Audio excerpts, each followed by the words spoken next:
কলিযুগে যদি ওগুলো করো, এই যে একাদশী, ও মায়েরা কতজন একাদশী করেন গো? একবার হাতটা তোলেন তো দেখি। অনেক ভক্ত একাদশী। আর যারা যারা হাত তুললেন না, হাত উঠছে না কেন গো? খিদে পায়। একাদশী করবি, অন্যান্য ব্রততে যদি বা খিদে পায়, আমার মনে হয় একাদশীতে তো খিদে পাওয়ার কথা নয়।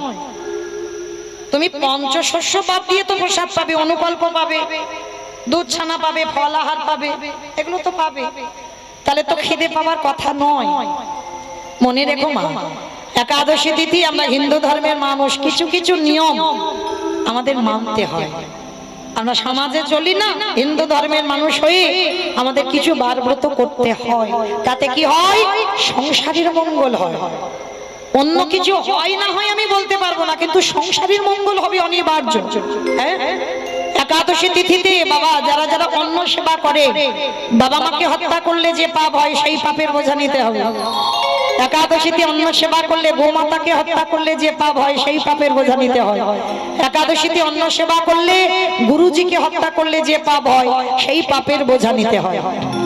কারণ ভগবান জগতে সব সৃষ্টি করেছে, পাপটাকেও তো ভগবান সৃষ্টি করেছে। পাপ বলছে প্রভু সবাই একাদশী করে পুণ্য সঞ্চয় করে যদি চলে যায়, বৈকুণ্ঠে স্বর্গে যায়, তাহলে আমি পাপ, আমি যাব কোথায়? ভগবান বলছে পাপ শোনো, আমি তোমাকে জন্ম দিয়েছি, আমি তোমার জায়গা করে দেব। একাদশী তিথিতে যারা যারা পঞ্চশস্য সেবা করবে, তুমি পাপ ওই পঞ্চশস্যের মধ্যে প্রবেশ করবে। আর যারা যারা পঞ্চশস্য সেবা করবে একাদশী তিথিতে, মানে ওই চাল জাতীয় জিনিস, গম জাতীয় জিনিস, হ্যাঁ ধান জাতীয় জিনিস না, সরষের তেল, এইগুলো যারা ব্যবহার করবে, এগুলো শস্যের মধ্যে পড়ছে, তো এগুলো যারা ব্যবহার করবে তাদের মধ্যে তুমি প্রবেশ করবে। তাহলে মায়েরা একাদশীর ব্রত করবে না করবে সেটা ব্যক্তিগত, তবু বলে যায় যদি মাসে দুটো করে না পারেন, বছরে 4টে অন্তত করবেন। কেমন? শয়ন একাদশী, পার্শ্ব একাদশী, উত্থান একাদশী, ভৈমা একাদশী, এই 4টে অবশ্যই করে পালন করবেন। কেমন? এই জগতের সন্তানরা কি করছে বাবা? 1 কলসির জলে 7 কলসি ভরেছে, আর কিন্তু এখন 7 কলসির জলে 1 কলসি ভরে না। বাস্তব কি মা, বুঝেছো আমার কথাটা? 1 কলসির জলে 7 কলসি ভরে, আর 7 কলসির জলে 1 কলসি ভরে না। হ্যাঁ বাহ, একটা মায়ের স্তনদুগ্ধ সেবা করে আমরা 5-6 ভাই বোন মানুষ হলাম, সব বড় বড় চাকরি পেল, আর সেই চাকরি পেয়ে বাবা একটা মায়ের পেটের ভাত আর জোগাড় করতে পারছি না, ভাগাভাগি হয়ে গেছে। এর বাড়ি 1 মাস, ওর বাড়ি 1 মাস, তার বাড়ি 1 মাস, পর পর ভাগাভাগি। একটা সন্তান বলতে পারে না যে আমার বাবা মা ভাগাভাগি হবে না, ওই ফুটবলের মতো একবার এপারে একবার ওপারে যাবে না, আমি যতটুকু পারবো বাবা মা আমার কাছে থাকবে। বলে কেন করব? ওকেও তো জন্ম দিয়েছে, তাহলে ও করবে না কেন? এটা কেউ বলতে পারে না। তাহলে আজকে লীলাটা শুনলে বুঝতে পারবেন একজন সন্তান তার মায়ের জন্য কি করতে পারে ছোটবেলা থেকে। যে মায়ের দুঃখ কত, মায়ের কষ্ট মোচন করতে আজকে ছেলেটা কি করতে পারে। সব সময় মনে রাখবেন মা, ছোট ছোট বাচ্চাদের প্রণাম করা শেখাচ্ছ তো, নাকি ওই সুই স্টেপা প্রণাম? তাহলে নিজেরা করি না, আমার ছেলে পুলে চরণ ধরে বলে যাই মা, শিক্ষা পাঠশালা দেয় না, শিক্ষা গুরু দেয় না, যে যার সন্তানের শিক্ষা তার মা দেয়। মা যেভাবে সন্তানকে চালনা করবে সন্তান সেইভাবে চালিত হবে। বাবা হলো বীজ, মা হলো ক্ষেত্র বা মাটি। বীজ রোপণ করা হলো, এ মাটিটা যদি নোনা লেগে যায় মা, এ মাটির ফসল জীবনে ভালো হবে। আমার কোন মাটির কথা বলছি গো? মামাটি। বাহ, মামাটির কথা। এই মামাটিটা যদি ঠিক হতো বাবা, দেখাতে পারবেন আজকালকার দিনে একটা ক্ষুদিরামের মতো ছেলের জন্ম হচ্ছে, একটা নেতাজির মতো ছেলের জন্ম হচ্ছে, একটা বিবেকানন্দের মতো ছেলের জন্ম হচ্ছে, একটা রবীন্দ্রনাথ তৈরি হচ্ছে, একটা বিদ্যাসাগর তৈরি হচ্ছে। কেন হচ্ছে না? মাটিগুলো ভালো নয়।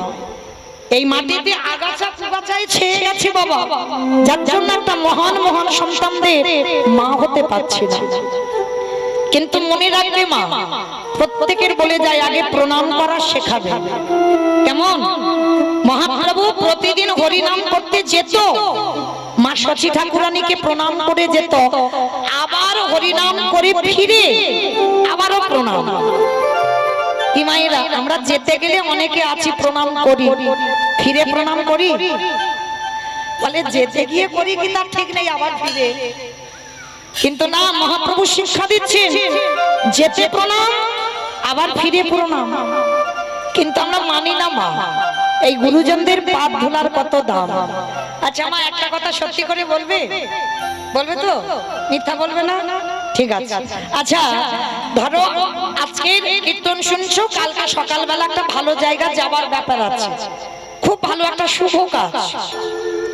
তা শুভ কাজে যাবে, স্নান করেছো, শুদ্ধ বস্ত্র পরিধান করেছো, এবার শুভ কাজে যে বেরোবে, পাশ বাড়ির সঙ্গে খুব ঝগড়া, মানে ঝগড়া বলা ভুল হবে বাবা, থানা পুলিশ হচ্ছে, মামলা পর্যন্ত চলছে, পাঁচিল তুলে দেওয়া হচ্ছে, মুখ দেখা দেখি নেই, মানে মুখ দেখলে বাবা তাড়াতাড়ি ঘুমটা ঢাকা দিয়ে মুখ ফিরিয়ে নেয়, মানে সেই রকম ঝগড়া। আর শুভ কাজে যাবে, দরজাটা খুলেছো আর সেই শত্রুটা তোমার সামনে পড়ে গেছে। আমার সত্যি করে বলবে, সেই শত্রুটা গুরুজন সামনে যখন পড়ে গেছে, প্রণাম করে তারপরে তুমি শুভ কাজে যাবে? বলে ধুর বাপু, সকাল সকাল ওর মুখ দেখলাম মানে আমার দিনটা খারাপ যাবে। যদি বা শুভ কাজে যাচ্ছিল, দরজা বন্ধ করে মাথায় হাত দিয়ে দুম করে বসে পড়বে, বলে না জানি আজকে আমার দিনটা কি যাবে। কেন? এটা আমাদের আপনাদের মতো মানুষদের ধারণা যে আমার শত্রু, যে আমার ক্ষতি চাই, তার মুখ দেখে কোথাও গেলে নাকি আমার দিন খারাপ যায়, যাত্রা অশুভ হয়। কি বাবা, এটা তো আপনাদের কথা, এটা আমাদের কথা। এটা তো মহাজনরা শাস্ত্রে বিধান দেয়নি, মহাজনরা শাস্ত্রে বিধান দিচ্ছে বাবা। শত্রু হলেও সে যদি গুরুজন হয়, পদধূলাটা নিতে শেখে। এর কথাটা বিশ্বাস আমি মৌমিতা বলছি তা নয়, মহাভারত তার প্রমাণ। যুধিষ্ঠির মহারাজ কুরুক্ষেত্রের মাঠে যুদ্ধে যাবে, যুদ্ধে যাওয়ার আগের দিন রাত্রিবেলা কৃষ্ণকে ডাকছে, কৃষ্ণ একটুখানি আমায় অনুমতি দাও, আমি আমার বড় মার কাছে যেতে চাই। ভালো করে শুনবেন মা, কেন যুধিষ্ঠির সশরীরে স্বর্গবাস, দ্রৌপদী গেল না, ভীম গেল না, নকুল সহদেব অর্জুন কেউ গেল না, যুধিষ্ঠির মহারাজ গিয়েছিল। কেন? তার পদক্ষেপটা দেখেন, তার পা ফেলাগুলো দেখেন। এই রামায়ণ বলো মহাভারত বলো বাবা, সবটাই কিন্তু সমাজ শিক্ষা। যদি রামায়ণ পড়েন, রামচন্দ্রের চরিত্র যদি জানেন, দেখবেন রামায়ণ জ্ঞানী যারা হবে, রামচন্দ্র একজন রাজা হয়ে সমাজকে শিখিয়েছে বাবা, দেশের যিনি রাজা হয় তার স্বভাব, তার চরিত্র কেমন হওয়া উচিত, আর সে প্রজাদের কেমন ভাবে ভালোবাসা উচিত, রামচন্দ্র রামায়ণে শিখিয়েছে। রামচন্দ্র একজন স্বামী হয়ে শিখিয়েছে একজন স্ত্রীকে কেমন করে সম্মান করতে হয়। রামচন্দ্র শিখিয়েছে একজন পুত্র হয়ে পিতামাতাকে কেমন করে শ্রদ্ধা ভক্তি করতে হয়। এগুলো সমাজ শিক্ষা বাবা, রামায়ণ বলো মহাভারত বলো। তো আজকেরও মহাভারত কেমন সমাজ শিক্ষা দিচ্ছে দেখেন। সকালবেলা যাবে যুধিষ্ঠির মহারাজ কুরুক্ষেত্রের মাঠে যুদ্ধে, তার আগের দিন কৃষ্ণকে ডেকে বলছে, কৃষ্ণ আমি একটু বড় মার কাছে যেতে চাই। ভগবান বলছে, সে কি, তুমি বড় মার কাছে কেন যাবে? তাহলে কৃষ্ণ, সকাল হলে তো যুদ্ধে রওনা দেব, একবার আমার বড় মার পদধূলাটা নিতে চাই। ভগবান শোনার সঙ্গে সঙ্গে চমকে উঠে, অসম্ভব, যে মানুষটা ঠাকুরের কাছে মাথা ঠুকে বলে কবে তোমার মৃত্যু হবে, যে মানুষটা ভগবানের কাছে মানত করে বলে কবে পঞ্চ পাণ্ডব নিধন হবে, আর তুমি কিনা যুদ্ধে যাওয়ার আগে সেই মেয়েটার পাত ধুলা। যুধিষ্ঠির মহারাজ করজোর করে বলল, কৃষ্ণ এইটা অন্য কেউ বললে মানতাম, কিন্তু তোর মুখে সাজে না। আমি জানি আমার বড় মা ভালো নয়, আমার বড় মা আমার ক্ষতি চায়। আমি জানি, জানো তো তাহলে প্রণাম করতে কেন যাচ্ছ? কৃষ্ণ যদি কুরুক্ষেত্রের মাঠে গিয়ে আর যদি কোনোদিন ফিরে না আসি, তাহলে তো আমার বড় মার পদধূলা নেওয়া হবে না। আর সব থেকে বড় কথা, বড় মা আমার মায়ের থেকেও বড়, আর যে আমার মায়ের থেকে বড় হয় তার পদধূলাটা না নিলে আমি শুভ কাজে জয়ী হতে পারবো না। ভেবে দেখেন মা, ভগবান বাধা দিচ্ছে, যুধিষ্ঠির মহারাজ ধর্মকে আঁকড়ে ধরে আছে, অসম্ভব। তুমি ভগবান হতে পারো, আমি তোমার কথা শুনবো না। যুদ্ধে যাওয়ার আগে সে আমার ক্ষতি চায়, আমি তার ক্ষতি চাই, তাহলে আমি তার পদধূলা নিয়ে তারপরে যাব। ভগবান তো চাতুরালি করে। ভগবান হেসে বলছে, ঠিক আছে যাও, তবে দেরি করবে না, কেমন? প্রণাম করেই চলে আসবে। গান্ধারী মা 100 ছেলের মা, একটা মেয়ে ছিল দুঃশাল্যা, 101টা ছেলে মেয়ে। সেই গান্ধারী কৃষ্ণের চিত্রপট নিয়ে কাঁদে আর বলে, কৃষ্ণ কাল সকালবেলা ছেলেরা যুদ্ধে যাবে, আমি মা আমি বুঝতে পেরে গেছি একটাও ছেলে আমার ঘরে আসবে না। কারণ মায়েরা সবাই আপনারা জানেন, আজকের আমার ছেলের ভালো হবে না মন্দ হবে, সবার প্রথমে কে বুঝতে পারে? মা। এই মা ডাকটা খুব ছোট হয় গো, খুব ছোট, কিন্তু যখন সন্তান মা বলে ডাকে হৃদয়টা জড়িয়ে যায়। ভগবান মা নামে সুধার রস দিয়ে দিয়েছে বাবা। মা নামে সুধার ঝরে, মা নামে সুধার খরে, মা বড় সুধার সমান, ডাকিলে জুড়াই আইসে পড়া। মা ডাকার সঙ্গে সঙ্গে হৃদয়টা দুলে ওঠে। এইবার যুধিষ্ঠির মহারাজ গিয়ে দরজায় ধাক্কা দিয়ে ডাকছে, বড় মা, বড় মা। কে? তাড়াতাড়ি করে দরজার ধারে গিয়ে দেখে না যুধিষ্ঠির, সবথেকে বড় শত্রু। কি চাস? কেন এসেছিস আমার ঘরে? ও দেখতে এসেছিস? কাল আমার 100 ছেলে যুদ্ধে যাবে, আমি কত আনন্দে বসে আছি। না বড়, আমি তোমার কষ্ট দিতে আসিনি বড়। তাহলে কেন এসেছিস? বড় মা, জীবনে তো আমি তোমার কাছে কিছু চাইনি, আজকের আমি চাইবো একটা জিনিস, তুমি দেবে? বল, যদি আমার কাছে থাকে তো দেব। আছে? আচ্ছা বড় মা, কারণ ওই বস্তুটা তুমি ছাড়া কেউ দিতে পারবে না। বললাম তো যদি থাকে তো দিয়ে দেব। না আগে মাথা ছুঁয়ে বলো, যা চাইবো দেবে? গান্ধারী ত্রিশস্য করে ফেলবে। যুধিষ্ঠির মহারাজ বলছে, দেখো বড় মা, কথার খিলাফ যেন না হয়, তুমি কথা দিয়েছো আমি যা চাইবো দেবে, তাহলে দাও। ওগো বড়,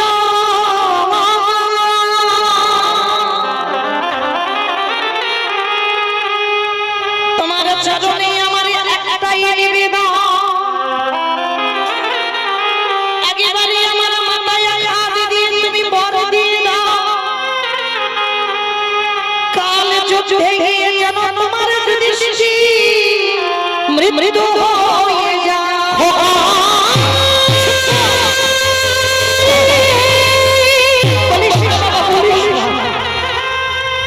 তুই মনে করে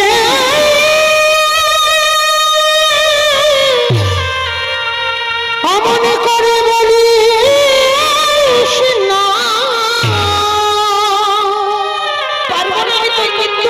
আমি যে বড় মা হয়ে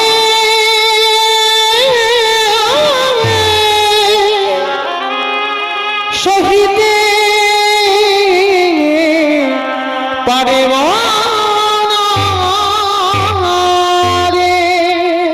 যেই না যুধিষ্ঠির বলল, বড় মা আশীর্বাদ দাও, কালকে সকালে যুদ্ধে যেন আমার প্রথম মৃত্যু হয়। গান্ধারী চমকে উঠল, অসম্ভব, এই বল আমি তোকে দিতে পারবো না। কেন পারবে না বড় মা? তুমি তো ঠাকুরের কাছে কেঁদে কেঁদে বলো কবে পঞ্চ পাণ্ডব ওরা মরবে।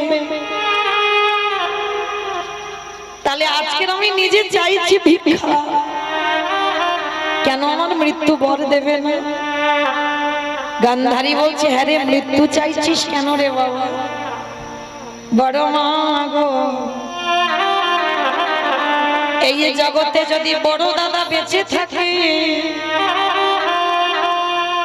কোলের ছোট ভাই যদি মারা যায়, এই জগতে সংসারে যে বড় দাদা ভাই হারিয়েছে, এই জগতে সেই তো জানে। আমি চাই না বড় মা আমার চোখের সামনে আমি বেঁচে থাকবো, আমার ভাইগুলো মরে যায়। তাই তুমি আশীর্বাদ করো, আমি বড়, আমি যেন প্রথম দিনে যুদ্ধে মরে যাই। সব থেকে বড় শত্রু কি আশীর্বাদ দিয়েছিল জানো? ওই যুধিষ্ঠিরকে বুকে ধরে বলল, খোকারি, জীবনে যে বড় মা তোর ভালো চাইল না, সেই বড় মা তোর মাথায়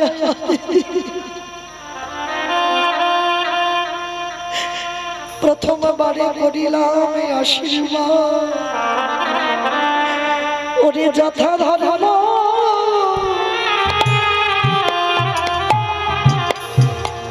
ওরে বাবা জয় হো,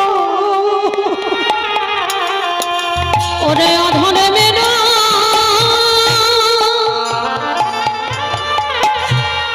হোক খায় রে, ওরে যথা ধর্ম তথা জয় হো। আমি তোরে বড় মা হয়ে আশীর্বাদ করলাম, যে পক্ষে আমার কৃষ্ণ সে পক্ষের কি অপমৃত্যু হয়। আমি আশীর্বাদ করে দিলাম, যথা ধর্ম তথা জয়, অধর্মের হবে ক্ষয়, ও তোরা জয়ী হয়ে ধনে ফিরবি। আমি এই আশীর্বাদ ওরে করে রাখলাম, জয়ী হয়ে ঘরে ফিরবি। তাহলে বাবা এইটুকু শুনে কি মনে হলো? দুর্যোধন বলছে, মা তোমার শত্রুকে আশীর্বাদ দিলে ও জয়ী হবে।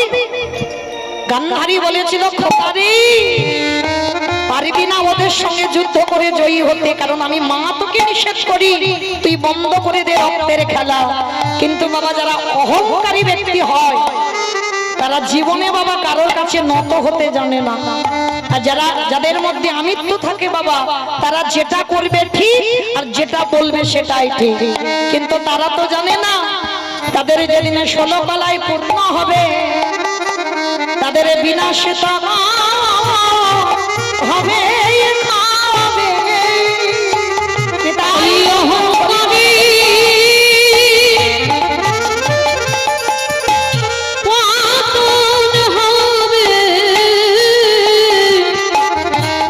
বিনাশ তো হবে হবে। আজ পর্যন্ত বাবা কোনো অহংকার ব্যক্তি সারা জীবন মাথা তুলে দাঁড়িয়ে থাকতে পারে না বাবা, ভগবান তাদেরকে ধুলোর সঙ্গে মিশিয়ে দেয়। তাহলে মনে রাখতে হবে, এইটুকু যারা যারা শুনলাম, যাদের সঙ্গে ভগবান বর্তমান, তথাপিও গান্ধারীর পদধূলাটা নিল কেন? আপনাদের আমাদের চৈতন্য দান করলো। ওরে কলির জি, তোরাও শিখে নে, তোদেরও যদি কেউ শত্রু থাকে, যদি গুরুজন হয়, শত্রুকে শত্রু মনে না করে তার পদধূলাটা নিয়ে শুভ কাজে যেতে সে।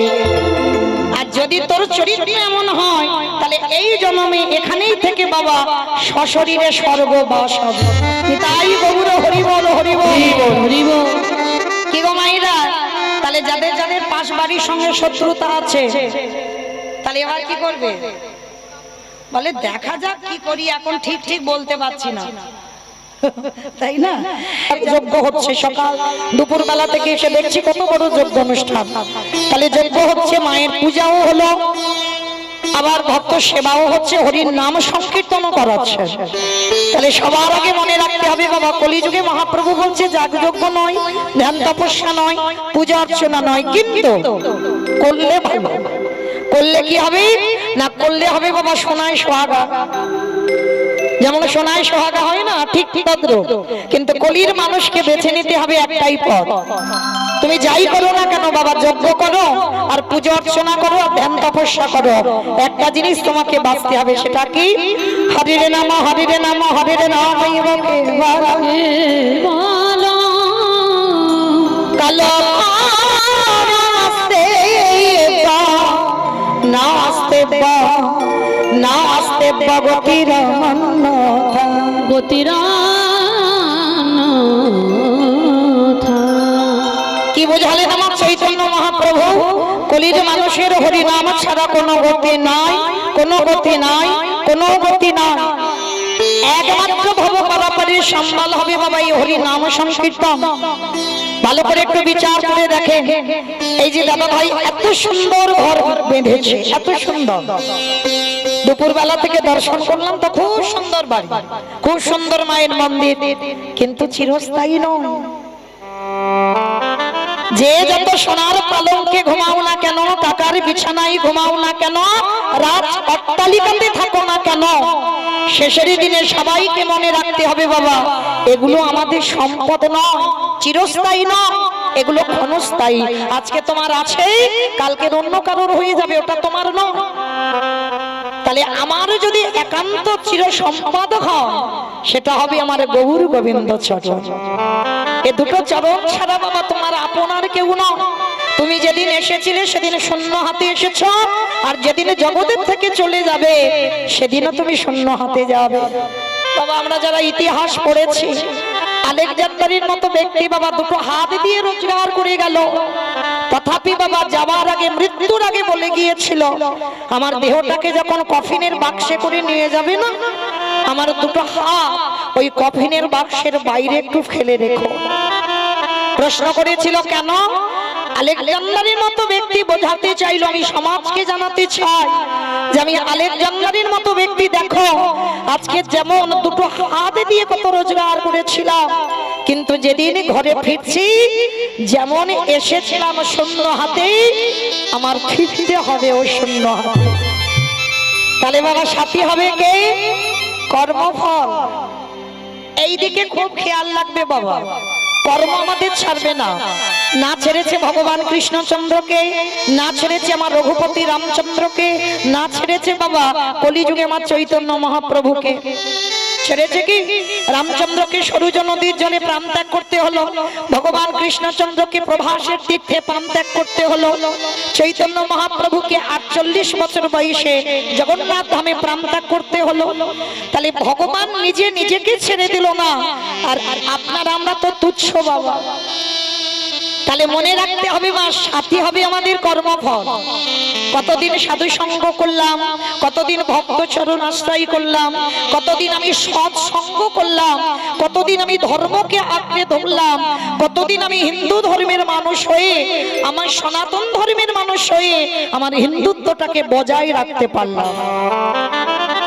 কারণ এইটা ভুলে গেলে বাবা হবে না বাবা, আমরা সনাতন ধর্মের মানুষ। এটা যারা ভুলে যায় বাবা, অন্তিমকালে তাদের দশা যে কি হবে না জানি, গোবিন্দ কি ব্যবস্থা করে রাখবে। এই আমাদের হিন্দুত্বটাকে বজায় আমাদেরই রাখতে হবে। তাহলে কর্ম ছাড়বে না মা। আর বিশেষ করে একটা কথা বলি, এই যে আজকের কীর্তন শুনতে বসেছেন, জানেন তো কালকের একটা খুব ভালো তিথি আছে, তাই না? বলে তো কি তিথি গো? অক্ষয় তৃতীয়া। বাহ!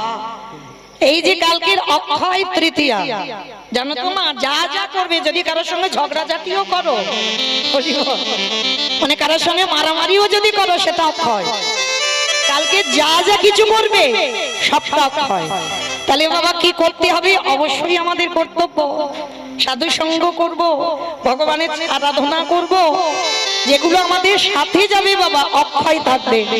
আর কালকের ওই দিনটাই বাবা, এই যে আমরা শাস্ত্র জ্ঞানী যারা বসেছি এখানে, পৃথিবীতে যত পাপী তাপী মানুষ আছে বাবা, একটা জায়গায় ডুব দিলে আমরা পবিত্র হয়ে যাই। বলো তো কোনটা?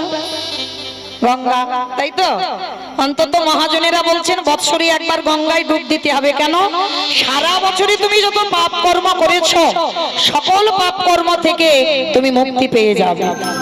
তাহলে সারা জীবনে যত পাপ করব, একটা জায়গায় ডুব দিলে বাবা আমার পাপ থেকে মুক্ত। সেই পতিত পাবনী গঙ্গাকে ভগীরথ কালকের ওই অক্ষয় তৃতীয়াতে বাবা এই মর্তের মাটিতে সেই গঙ্গা সাগর সবর রাজার ৭,০০০ পুত্রকে উদ্ধার করবার জন্য পতিত পাবনী গঙ্গাকে আহ্বান করেছিল। কালকের দিনটা কত ভালো দেখো, জগন্নাথের যে রথযাত্রা, ওই রথযাত্রা যে জগন্নাথ যে তিনটে রথে বসে না, জগন্নাথ বলদেব সুভদ্রা, ওই তিনটে রথের কালকে থেকে শুরু হবে বাবা কাঠ তৈরি করা। জগন্নাথের রথের তৈরি কাঠ গাঁথা হবে, রথ তৈরি হবে কালকে থেকে। আবার এই কালকে তিথিতে বাবা মহাভারত, যেগুলো পাঠ করলে বাবা আমরা সমাজ শিক্ষা পাই। এই মহাভারত বেদব্যাস বর্ণনা করলেন। আর দুর্গার বড় ছেলে কালকেই লিখেছিল, কালকের থেকে শুরু করেছিল মহাভারত রচনা। আবার কালকে তিথিতে বাবা এই যে সমুদ্র মন্থন করি বাবা, কত কিছু তো উঠেছিল। সমুদ্র মন্থন করি মা লক্ষ্মীকেও তোলা হলো। কুবেরের যে ধন সম্পদ ওই কালকে অক্ষয় তৃতীয়াতে উঠেছিল সমুদ্র মন্থন করে। আবারও আছে বাবা যে পঞ্চ পাণ্ডবদের স্ত্রী দ্রৌপদী, দ্রৌপদীকে সূর্যদেব একটা অক্ষয় পাত্র দিয়েছিল কালকে তিথিতে। এই অক্ষয় পাত্রটা কেমন জানো? যেটা সমাজে আমরা এখনো অনেক অনেক পরিবারে মেনে চলি। মা সূর্যদেব এসে অক্ষয় পাত্রটা দ্রৌপদীকে দান করেছিল। কেন না? দ্রৌপদীকে দিয়ে বলেছিল, দ্রৌপদী যদি তোমার গৃহে কোনোদিন অতিথি সাধুগুরু ব্রাহ্মণ বৈষ্ণব আসে, মানে লাখো লাখো ভক্ত যদি আসে, কোটি কোটি ভক্ত যদি আসে, তথাপি বাবা এই পাত্রে রন্ধন করলে কোনোদিন ফুরাবে না। অক্ষয় পাত্র চির অক্ষয়। তবে হ্যাঁ, তবে দ্রৌপদী তুমি যদি প্রসাদ পেয়ে নাও, তারপরে কিন্তু আর প্রসাদ দিতে পারবে না। যার জন্য এখনো বাবা ওই মহাভারতের দ্রৌপদীর কথা মতো আমরা অনেক পরিবারের নিয়মটা মেনে চলি। দেখবেন ঘরের অনেক ঘরণী আছে, ঘরের ঘরণী যদি বাবা একটা আত্মীয় পরিজন আসবার কথা আছে, হয়তো বেলা বয়ে যাচ্ছে, হয়তো দেরি হচ্ছে, অনেক পরিবারই আছে সবাই খাওয়া দাওয়া করে নিল, ও তাদের জন্য তো তোলা আছে, তারা এলে প্রসাদ দেব। কিন্তু না, ঘরে যে লক্ষ্মী হয় বাবা, তার যদি সেবা হয়ে যায় কম পড়তেও পারে। কিন্তু ঘরের যে লক্ষ্মী হবে বাবা, সে যদি না খায়, অবশ্যই যত সাধুগুরু ব্রাহ্মণ বৈষ্ণব আসুক না কেন বাবা, মা লক্ষ্মীর কৃপায় দেখবেন সব কুলিয়ে যায়। এটা ওই দ্রৌপদীর কথা অনুকরণ করে আমরা মর্তের মাটিতে অনেক বাড়িতে অনেক পরিবারে এই নিয়মগুলো মানি বাবা। ঘরের বউ সবার শেষে খায়। যদি শ্বশুর শাশুড়ি দাদা বৌদি যারা যারা আছে, গুরুজনদের আগে সেবা দিয়ে দিল, স্বামী সেবা হয়ে গেল, সন্তানদের সেবা হয়ে গেল, সব শেষে ঘরের ঘরণী সেবা করে। কেন? এটা নিয়ম। এই নিয়মটা এই দ্রৌপদীর থেকে প্রচলন হয়েছে। কিন্তু এই দ্রৌপদীকে একবার পরীক্ষা করতে এসেছিল কে জানো? দুর্বাসা মুনি। দুর্যোধন পরিকল্পনা করে বলেছিল, যাও দুর্বাসার তার ১,০০০ শিষ্য, একটা দুটো নয়, ১,০০০ শিষ্যকে নিয়ে বাবা দ্রৌপদীর কাছে গেছে। ওই দ্রৌপদী রন্ধন করে দেবে আর ওরা প্রসাদ পাবে।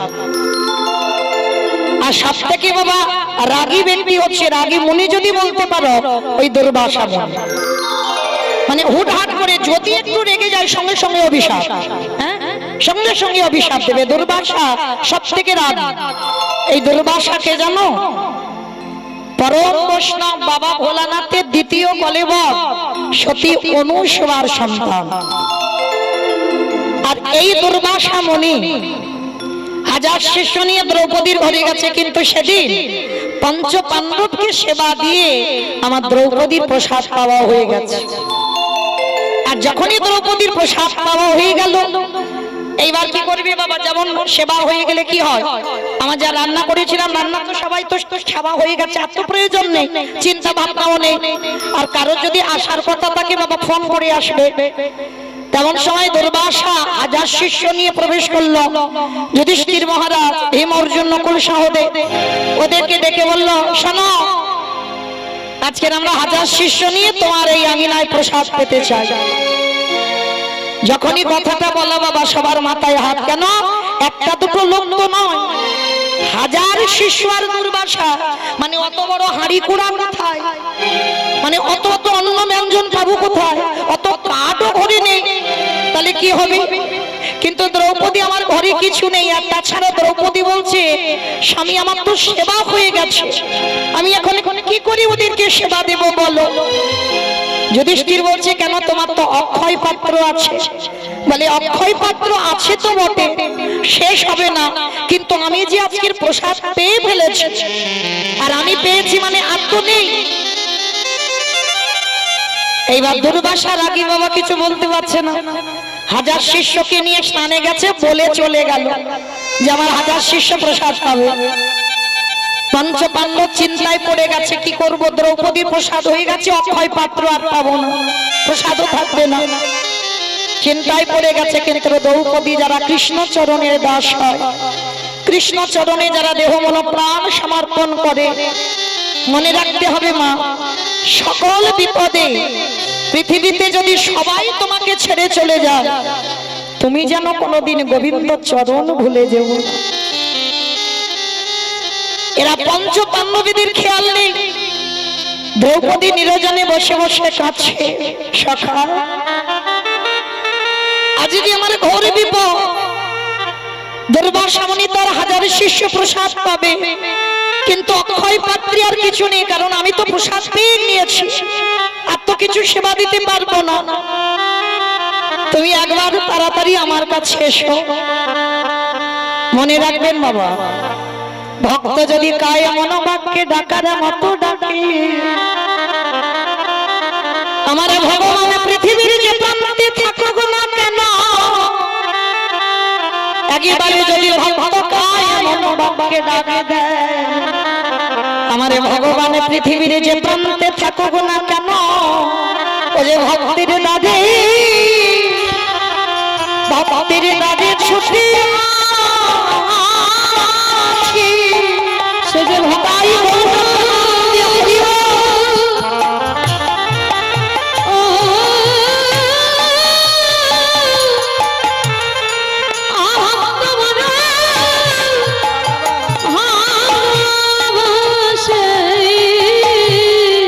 তাই তো ভক্তের ডাকে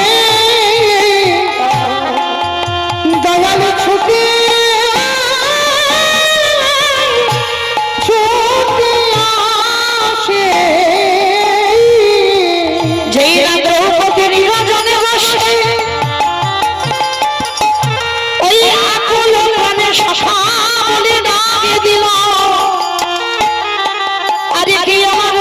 থাকিতে পারে। ভগবান তো চাতুরালি কম জানে না গো, ভগবান সব সময় ভক্তের সঙ্গে একটু চাতুরালি করতে ভালোবাসে। যেই না দ্রৌপদী সখা বলে ডাক দিয়েছে, ভগবান যেন শূন্যে ছুটে এসেছে দ্রৌপদীর কাছে। সখী, ও সখী, আমি পরে তোমার কথা শুনবো, তুমি কেন কান্নাকাটি করছো, কিন্তু আমার উদরটা জ্বলছে, তাড়াতাড়ি আমার কিছু খেতে দাও। দ্রৌপদী মাথায় হাত দিয়ে বলে, হায় ভগবান, আমি দেখেছি আমার জ্বালাতে, উনি এসে বলছে আমার পেট জ্বলছে, আমায় খেতে দাও। বলে, সখা তুমি আমার কথাটা শুনবে তো, তারপরে আমি তোমার কথা শুনবো। বলে, সখী পরে শুনবো, কিন্তু আজ আমায় বড্ড খিদে পেয়েছে, তাড়াতাড়ি যা ঘরে আছে কিছু খেতে দাও। ভগবান তো চাতুরালি জানে গো, ভগবান যে সে ছলনা করছে দ্রৌপদী বুঝতে পারছে না। কি হলো, এখনো বসে আছো কেন, দাও আমার কিছু খেতে। হে সখা, তুমি যে অক্ষয় পাত্র সূর্যদেবের দাদা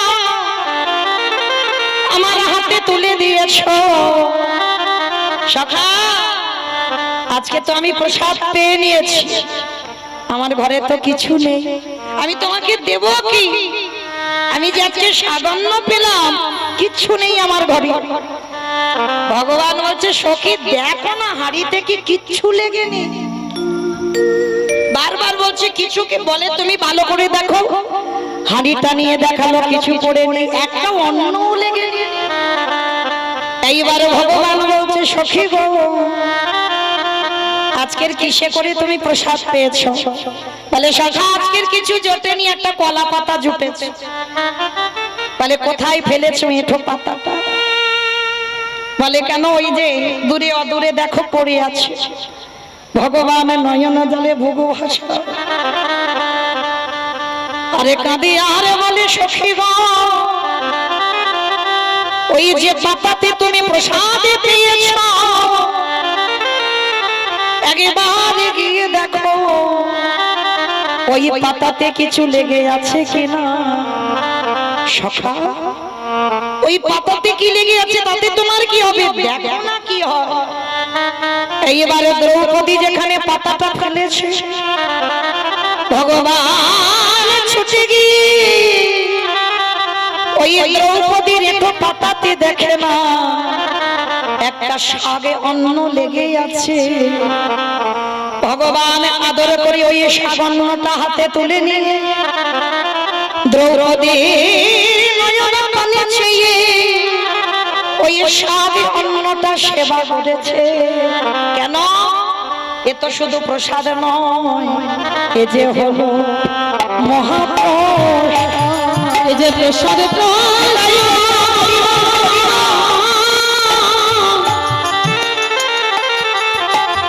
প্রসাদে প্রসাদ আমার ভক্তের প্রসাদ, এই যে প্রসাদ নয় এ যে মহাপ্রসাদ।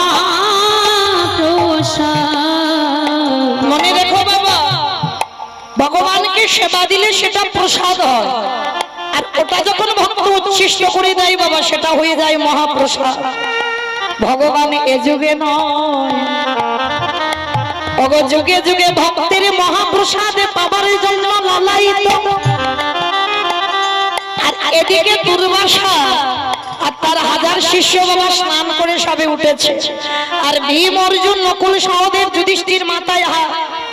এক্ষুনি তো না জানি যদি প্রসাদ দিতে না পারি দুর্বাসা রেগে যাবে। আর এদিকে ভগবান সবে ওই সাগন্নটা বদনে দিয়ে একবার শুধু ঢেকে তুলেছে। ভগবান কত ছলনাময় দেখো। আর ওদিকে ওই হাজার শিষ্য আর দুর্বাসা সবে স্নান করে ওঠা, আর যেই না ঠেকুরটা তুলেছে ওদিকে হাজার শিষ্য আর দুর্বাসার পেট একেবারে ভরে গেছে। মানে এমন পেট ভরেছে বাবা আর মানে নড়াচড়া করতে পারছে না। দেখবেন বাবা যখন খাওয়া দাওয়া খুব জোর হয়ে যায়, মানে আর কিছু কাজ ভালো লাগে না, মানে আর যেন বসতেও পারবে না, চলতে পারবে না, শরীরে একটা অস্বস্তি। ওই একটা সাগন্য ভগবান সেবা করে ভক্তের মানে বাবা বাবা লাগে, ওই ভক্তের সম্মান রক্ষার জন্য এবার ওই হাজার শিষ্যের উদর ভরে গেল। এইবার আমার ভগবান এসে ভীমকে ডাকছে, আর দেরি নয়, চলো এবার তুমি দুর্বাসা মুনি আর তার হাজার শিষ্যকে একটু ডেকে ঘরে আনো, আর গিয়ে বলো আমাদের প্রসাদ তৈরি, ওরা যেন প্রসাদ পেয়ে যায়। ভীম হেসে বলছে, মাধব এটা কি করে বলবো? আমাদের হাড়ি পোড়া জ্বালানি অন্য ব্যঞ্জন কিচ্ছু নেই, আর এত বড় ডাহা মিথ্যা কথা আমি বলতে পারবো না। আর যদি এসে দেখে কিচ্ছু নেই তখন কি হবে? ভগবান বলছে, আরে বাবা মিথ্যা কথাটা তো তুমি বলছো না, আমি অনুমতি দিচ্ছি, তুমি এই মিথ্যাটা গিয়ে বলো, দেখো কি হয়। এবার ভগবানের আদেশ। তা ভীম কি করেছে? ভয়ে ভয়ে যাচ্ছে, মানে একেবারে বাবা ডাহা মিথ্যা কথা তো, মানে একটু আদ্র মিথ্যা বলা যায়, কিন্তু একেবারে হাড়ি পড়া চাল ডাল কিচ্ছু নেই, রান্নাও হয়নি। আর দুর্বাসা মুনিকে গিয়ে বলবো প্রসাদী তৈরি হয়েছে, প্রসাদ পাবে, এই কথাটা বলবো কি করে? এইবার ভগবানের আদেশ। ভীম না যেই না গিয়ে দাঁড়িয়েছে বাবা নদীর পাড়ে, আর আর দুর্বাসা তার 1000 শিষ্য নদীর পারে সবকটা শুয়ে আছে। মানে এত পেট ভরে গেছে বাবা, আর ওখান থেকে নড়বার শক্তি নেই। ভীম গিয়ে বলছে করজোর করে, মানে ভয়ে ভয়ে তো মিথ্যা কথা বলতে হচ্ছে। হ্যাঁ, আর দেখবেন বাবা যারা মিথ্যা বলে না না, তারা মিথ্যা বললেই ধরা পড়ে যাবে। বারবার তো থমকে থমকে যাচ্ছে। করজোর করে দুর্বাসা মুনিকে বলছে, হে মুনিবর, কৃপা করে যদি এবার আপনাদের স্নান যদি হয়ে যায়, আমাদের দ্রৌপদী, মানে আর বলতে পারছে না, রান্না তো হয়নি, দ্রৌপদী ওই যে প্রসাদ পাবে বলেছিলেন, তো আপনারা কৃপা করে যদি এবার একটু ঘরে যান। ভগবান বলে দিয়েছে রান্না বান্না কমপ্লিট হয়ে গেছে, চলে যান। সেটাও বলতে পারছে না ভীম। বলছে বলেছিলেন প্রসাদ পাবেন, যদি এবার আসে। এইবার দুর্বাসা মুনি করজোড় করে বসেছে। ওই ভীমের কাছে করজোড় করে বললেন, ভীম গো, কৃপা করে করুণা করে তুমি আমায় ক্ষমা করে দাও। বলে কেন ক্ষমা করবো কেন? বলে দেখো হঠাৎ কি হলো বুঝতে পারলাম না, আমাদের এত খিদেতে উদর জ্বলছিল, কিন্তু স্নান করার পর আমার এই 1000 শিষ্য আর আমরা যে নড়তে পারছি না, এত পেট ভরে গেছে। অবাক হয়ে গেল ভীম, এটা কি করলো মাধব? এরা আমার বাড়ি প্রসাদ পাবে, আর আগে থেকে আমার রান্না বান্না কিচ্ছু হলো না, এদের উদর ভর্তি হয়ে গেল। বলে ক্ষমা করে দাও, আজকে দিনটা যা রান্না বান্না করেছে দ্রৌপদী, আমি জানি অনেকটাই নষ্ট হবে, কিন্তু ক্ষমা করে দাও, আমরা তো আজকের আর প্রসাদ পেতেই পারবো না, মানে এত পেট ভরে গেছে। ভীমে মনে মনে বলছে, দয়াময়, আজ থেকে আমি জেনে গেলাম এই জগৎ সংসার মাঝে যার কেহ থাকে না, তুমি থাকো তার চরণ তলে। হে দয়াময়, আজ আমি জেনে গেলাম তুমি ভক্ত বড়, ভক্ত বড় ভালোবাসো, শুধু এ যোগে নয়,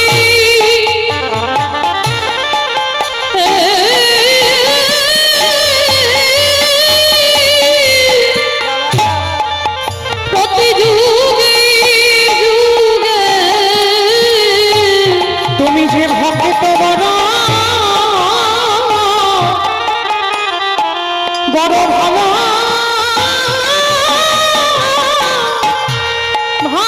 ভালোবাসো। ভেবে ছুটে ছুটে এসে আমার মাধবের চরণ দুটো ধরে বলল, হে মাধব, আজ থেকে আমি জেনে গেলাম এই বিশ্ব ব্রহ্মাণ্ডে যা যা কিছু ঘটে সবই তো তোমার চিত্রপটে।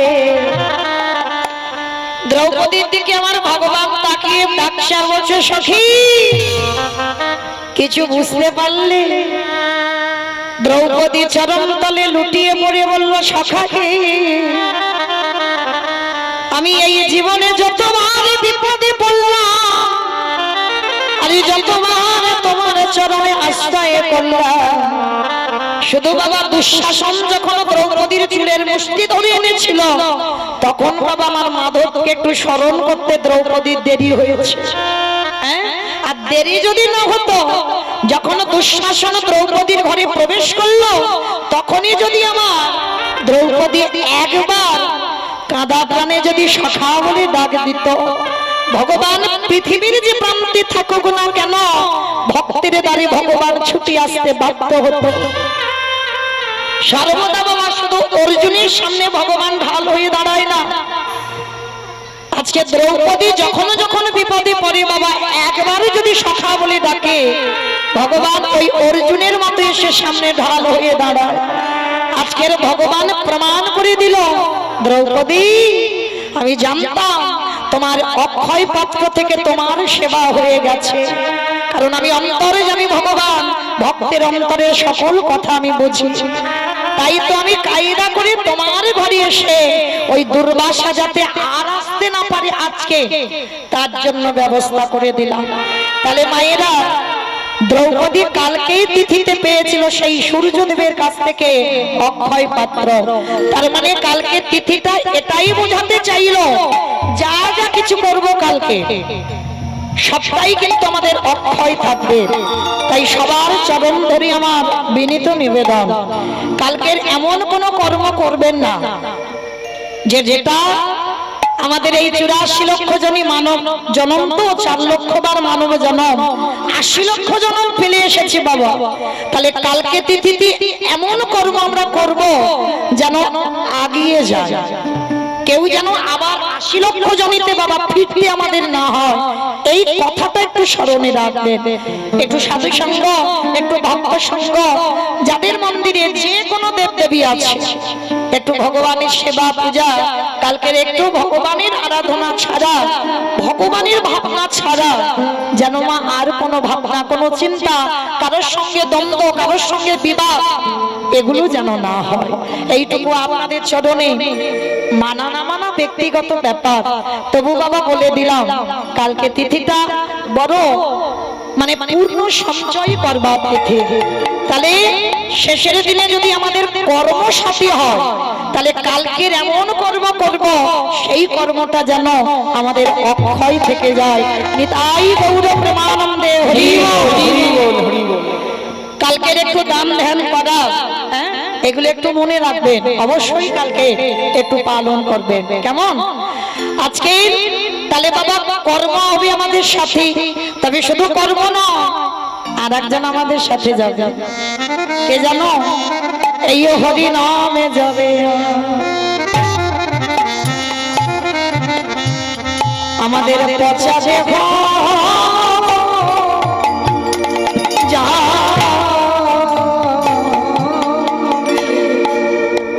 তুমি যে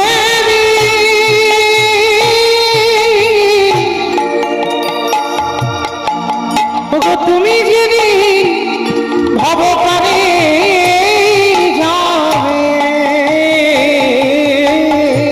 সেই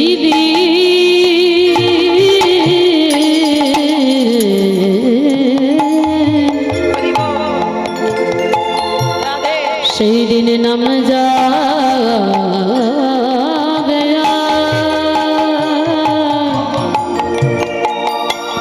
এই পচা দেহ,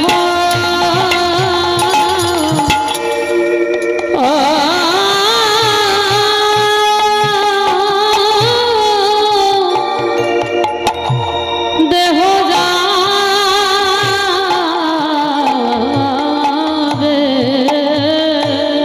তোমরা সবাই যতই করো সবার সেদিন আমার বলতে কেউ রবে না গো। আমাদের ঘরের কৃষ্ণ ভজন, কৃষ্ণ ভজন হলো না, কৃষ্ণ বলব বলি এই ভবে আমরা সবাই এলাম খেলাম, ভব ছেড়ে চলে গেল, কেউ হবে বলে কাঁদলাম না গো। আমাদের মানব জগৎ সবে বিফল হলো, আর হরি ভজন হলো না গো। এ দয়াময় আমি সময়ে থাকতে জানাই গেল, একেবারে পরে কোনো হে দয়াল হরি, দয়াল আমার মতো পাপী তুমি তো পতিতে পাবন নাম ধরেছ, তোমার ঘাটে এসে দাঁড়াই গেল, বলে এইবার আমায় উদ্ধার করো, যেন চরণে ছাড়া করুণ দয়া, আমি আগে ভাগে জানায় রাখলাম, আমার জাতি কলম গুরু গৌরা, আমি ওই চরণে সপে দিলাম, দয়াল আমার বলতে আমি কিছু রাখি না, ওই চরণে সপে দিলাম। তুমি আমার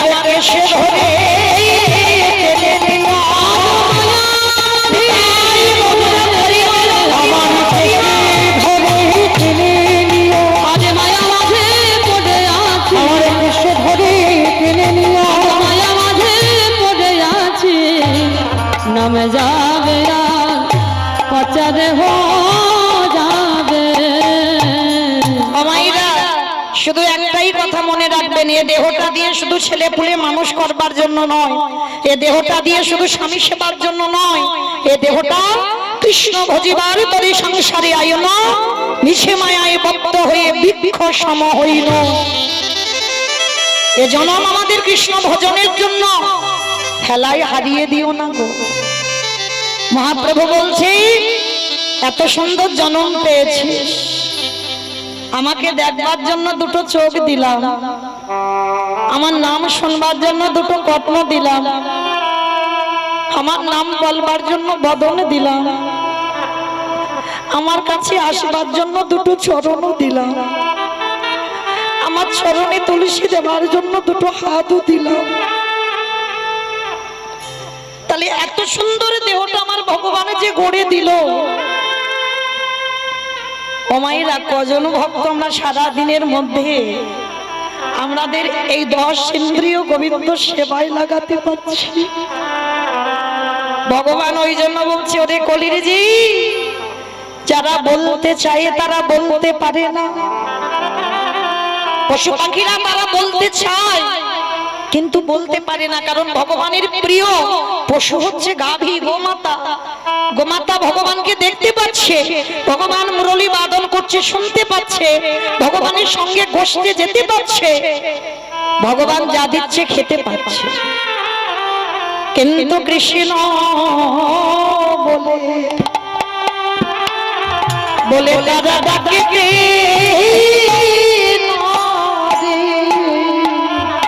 হরি বলে বলে মাতা,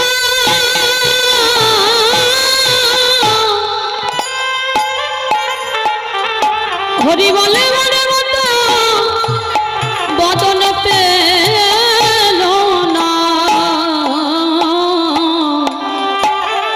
তাই তো কৃষ্ণ বলে, কৃষ্ণ বলে কাঁদতে না রে। ভগবান বললেন কলির জ্ঞান অন্ধি, কলির জ্ঞান অন্ধি, তোদের এমন সুন্দর বদনে আমি দিলাম, তোরা সবাই বদনে বলতে পারিস, কিন্তু সারা দিনের মধ্যে বলতে চাস না। তোরা কত আবল তাবল বাচাল বলিতে পারো, তাহারে ভিতরে কি একবার কৃষ্ণ বলিলে না গো, তোদের হেলায় যেন হারাইলি, তোদের কৃষ্ণ ভগবান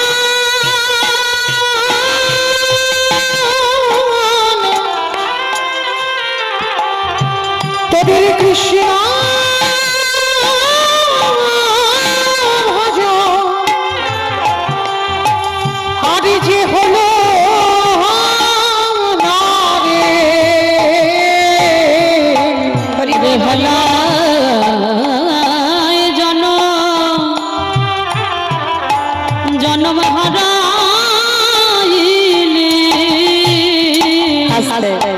তাহলে মায়েরা চলেন, আমরা জন্ম যখন পেয়েছি মনুষ্য কোন, তাহলে আগিয়ে যাব বাবা, পিছনের দিকে আমরা দেখবো না, সবাই আগিয়ে যাব।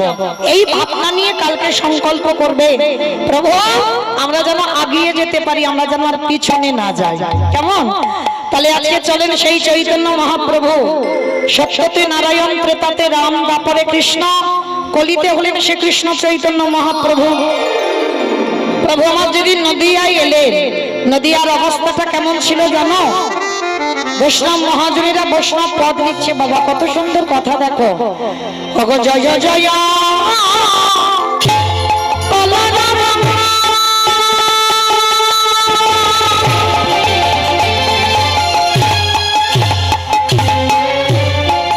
ওই নদিয়া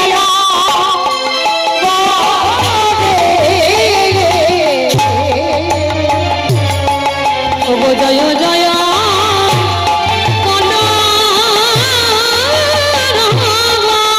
আস্তে। অমাইরা কলরাম মানে কি গো? মারামারি মারামারি।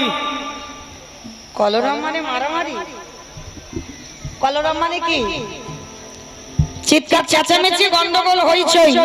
মহাজনীরা বলছেন বৈষ্ণব পদাবলিতে ওটাকে বলে কলরব। তো মহাপ্রভু যেদিন এলেন সেদিন নাকি নবদ্বীপে একটা গন্ডগোল হলো। অমাইরা কই এখানে তো সেই গন্ডগোলটা হচ্ছে না। যেখানে হয় হরিনাম সেটাই নবদ্বীপ ধাম, যেখানে হয় হরিনাম সংকীর্তন সেটা হয় মধুর বৃন্দাবন। তাহলে এটা যদি নবদ্বীপ হয়, এটা যদি বৃন্দাবন হয়, তাহলে কই আমার গন্ডগোলটা তো হচ্ছে না। বাহ, বড় বুদ্ধিমতী। এখানে গন্ডগোল যদি হয় তিনটে ধ্বনি, সংস্কৃত ধ্বনি, উলুদ ধ্বনি, আর যাদের যাদের হাত আছে, কি মাইরা হাত আছে তো ওই একবার দেখান। নিতাই গৌর প্রেমানন্দে হরি হরি। বেশ, কই দেখি এবার একটু প্রেম সে একটু উলুদ ধ্বনি দেন। ভগ জয় জয় জয়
নবদ্বীপের মাটিতে ব্রজেন্দ্র নন্দন কৃষ্ণ কলিতে হলো গৌরাঙ্গ।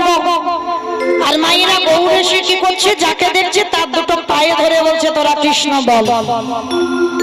আচ্ছা মা, এই ব্যাপারটা একটা কেমন মতো লাগছে না? ভগবান হয়ে তিনি কেন বাবা পায়ে ধরে বলবে তোরা কৃষ্ণ বল?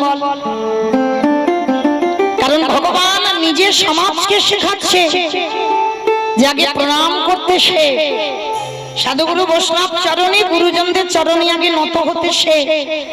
কিন্তু আমরা বুঝি না বাবা, এই যে গুরুজনদের পায়ের ধুলার কত দাম, গুরুজনদের পদ ধুলার কত শক্তি যদি বুঝতাম, তাহলে আমার কলিযুগটার এই দশা হতো না। তারে কি এমনি করে কাঁদিতে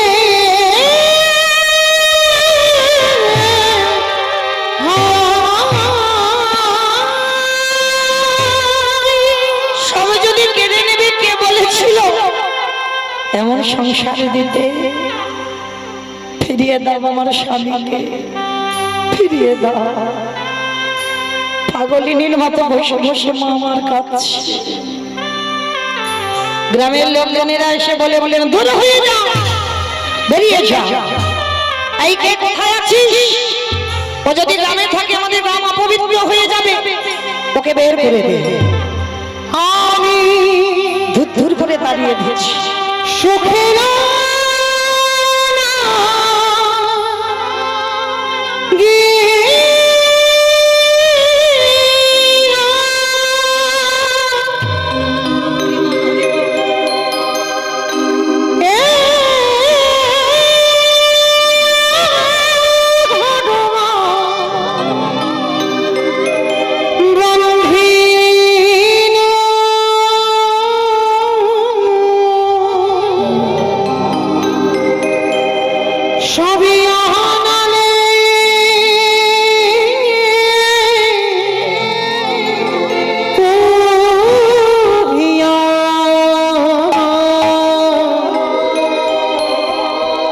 গেল রে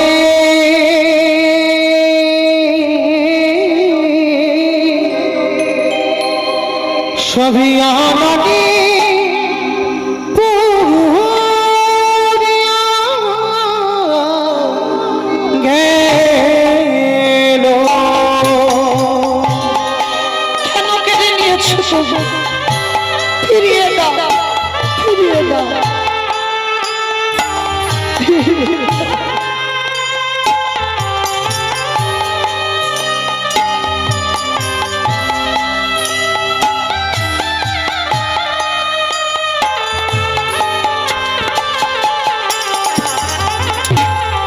আমি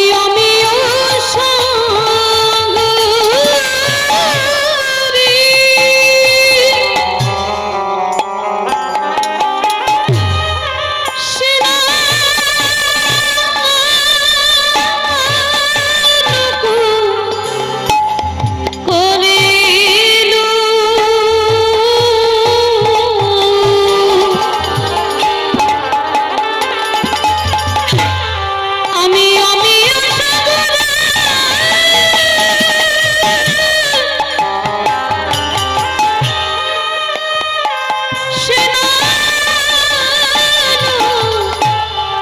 করিলু আমি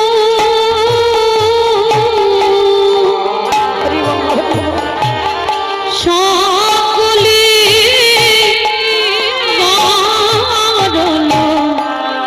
ভেলুরি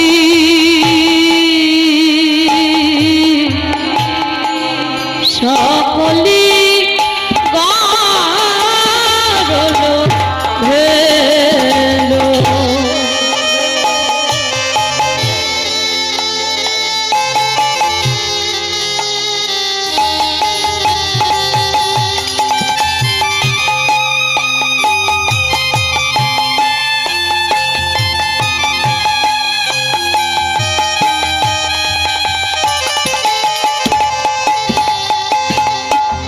আমি সাগর সেজিলু মানিক লুকালো আমি সাগর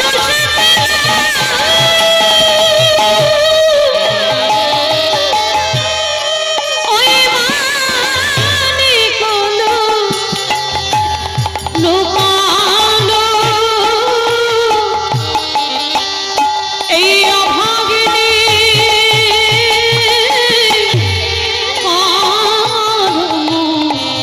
দোষিনী অভাগিনী দোষ আমি সুখের হরি বল হরি বল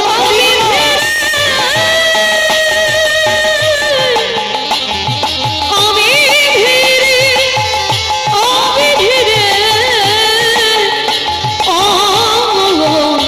বিধিরি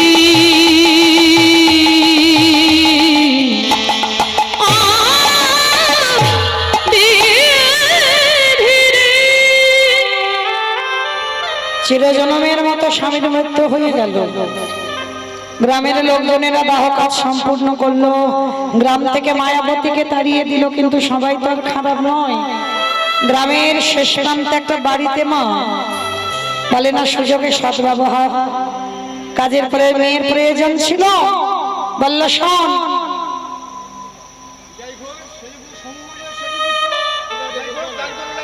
বেশ আজকে মায়াবতী স্বামীর দাহ কাজ সম্পূর্ণ হয়ে গেল, আর গ্রামের শেষ প্রান্তে একটা বাড়িতে একটা কাজ পেয়েছে। সারাদিন কাজ করে যায়, কোনো মাইনে নয়, মা ভগবানের ওই প্রসাদী দেয়, আর ওই প্রসাদী একটু করে খেতে দেয়।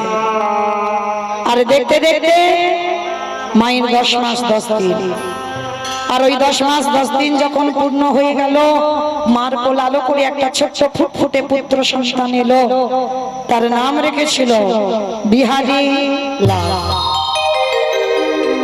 ছেলেটা দুঃখের সংসারে এলো, মায়াবতী হলো তার বাবা, মায়াবতী হলো তার মা। ছেলেটা একদিনের বাচ্চাকে নিয়ে মা কাজে যায়। ওই ছোট্ট ছেলেটাকে রেখে রেখে মা কাজ করে, কাজ না করলে তো তাড়িয়ে দেবে। আর এইভাবে চলতে চলতে মা দেখতে দেখতে ছেলেটার বয়স দাঁড়ালো 5 বছর। আর ওই 5 বছরের ছেলেটাকে রেখে মা কাজে যায়। বিকাল বেলা যা খাবার প্রসাদী আনে, ওই প্রসাদী বিহারি পায়। কিন্তু ছেলে যখন দিনে দিনে বড় হয় তখন তো খিদেও বাড়ে। মায়াবতী কত রাত বলতো, বাবা আমার খিদে নেই, বাবা তুই খেয়ে নে। ছোট বাচ্চা তো বুঝতে পারতো না, নিজেই খেয়ে নিত। সারা রাত মা জল খেয়ে কাটিয়ে দিত। আজকের এমন একটা দিন এসেছে বাবা, যে বাড়িতে কাজ করে মা সে বাড়িতে কোনো প্রসাদই দেয় না। আর শূন্য হাতে সন্ধ্যাবেলায় মা ফিরছে, ছোট্ট বিহারি ছুটতে ছুটতে মার কোমরটা জড়িয়ে ধরেছে। মা, মা গো খাবার আনো, বড্ড খিদে পেয়েছে, দাও না মা। মা বলছে, খোকা রে, আজকে যে বাড়িতে কাজ করছিলাম কিচ্ছু দেয়নি, একটা কাজ কর না বাবা, আজকে রাতটুকু একটু জল খেয়ে কাটিয়ে দে না। ও মা, সকাল থেকে তো জল খেয়ে আছি, কত জল খাবো বলো? মা বড্ড খিদে পেয়েছে, কিছু দাও না মা। মা মনে মনে ভাবতো, আমি আছি বলে আমার ছেলেটার এত কষ্ট, আর আমি যদি চলে যাই চিরজন্মের মতো, তাহলে একদিন কাঁদবে, 1 সপ্তাহ কাঁদবে, 15 দিন কাঁদবে, 1 বছর কাঁদবে, তারপরে আমার মুখটাই ভুলে যাবে। মনে মনে ভাবলো, ছেলেটা ঘুমালে চিরজন্মের মতো চলে যাবে। বিহারীর মাথায় হাত বোলাতে বোলাতে ছেলেটা কখন ঘুমিয়ে পড়েছে। আর যেই ঘুমিয়ে পড়ল, ওই রাতের অন্ধকারে চিরজন্মের মতো মা প্রাণ ত্যাগ করবে বলে সবে মাত্র ছেলের পাশ দিয়ে উঠেছে, পিছন থেকে বিহারী উঠে মার কোমরটা জড়িয়ে ধরল। মা, কোথায় চলে যাচ্ছ? কথা দিলাম মা, আর কোনোদিন তোমার কাছে খেতে চাইবো না, কোনোদিন বলবো না মা খিদে পেয়েছে খেতে দাও, কিন্তু মা তুমি আমায় ছেড়ে চলে যেও না। মা ছেলেটাকে বুকে জড়িয়ে ধরে বলল, খোকা বেশ, আমি কথা দিলাম, দেহে যতদিন প্রাণ থাকবে আমি তোকে ভুলবো না, তোকে ছেড়ে কোথাও যাবো না। ও মা, মা একটা কথা বলবো। কি কথা রে? ও মা, কৃষ্ণ কি পারে না আমাদের একটু বড় লোক করে দিতে? যেই না বলেছে বিহারী হাত চাপা দিয়ে বলছে, বড় লোক হতে চাস? খোকা, বড় লোক হলে কৃষ্ণ ভুলে যা। এ জগতে যার যত তালা বাড়ে তাদের তত জ্বালা বাড়ে। ভগবানকে সব থেকে বেশি তারা ভালোবাসে যারা দিনহীন পথের ভিখারি কাঙাল। কৃষ্ণ ভক্ত যে হয় সে পাথর সেটিং করা ঘরে থাকে না বাবা। তাকিয়ে দেখেন কৃষ্ণের বন্ধু সুদামার দিকে, তাকিয়ে দেখেন মহাভারতী বিদুরের দিকে, তাকিয়ে দেখেন কান্দির জমিদার লালা বাবু, তাকিয়ে দেখেন নরোত্তম দাস ঠাকুর, যারা যারা সব জমিদারের ছেলে ছিল, কৃষ্ণ চরণ পাবার লালসায় বাবা পথের ভিখারি হয়ে গেছে। কারণ এ জগতে বাবা যারা লক্ষ্মী, কালী, দুর্গা, সরস্বতী, মনসা, শীতলা ভক্ত, তাদের পার আছে, তাদের কিছু অসুবিধা হবে না মা। কিন্তু যারা গৌর গোবিন্দ চরণের দাস, মৃত্যুর আগের দিন পর্যন্ত বাবা তাদের চোখের জল শুকাবে না। একটার পর একটা বাবা আঘাত লেগেই থাকবে। কেন জানো? যে করে আমার আশ তারে করি সর্বনাশ। সর্বনাশ নয়, সর্বনাশ। সর্বনাশ ভগবান করে না, ভক্তি সব নাশ। কোন নাশের কথা বলবো? আত্মীয় পরিজন বন্ধু বান্ধব জায়গা জমি গাড়ি বাড়ি টাকা পয়সা, এই সব নাশের কথা বলবো। তুমি যদি কৃষ্ণ ভক্ত হও না, একে একে তোমার কাছ থেকে সব কেড়ে নেবে। তোমার আপন বলতে আর কেউ থাকবে না, সব ভগবান কেড়ে নেবে। কেড়ে নেবার পরেও যদি আমার ভগবানের চরণ না ছাড়ে, ভগবান বললেন শেষের দিনে আমি হব সেই দাসের অনুদাস। কিন্তু মা আমরা তো দুর্বল হয়ে পড়ি।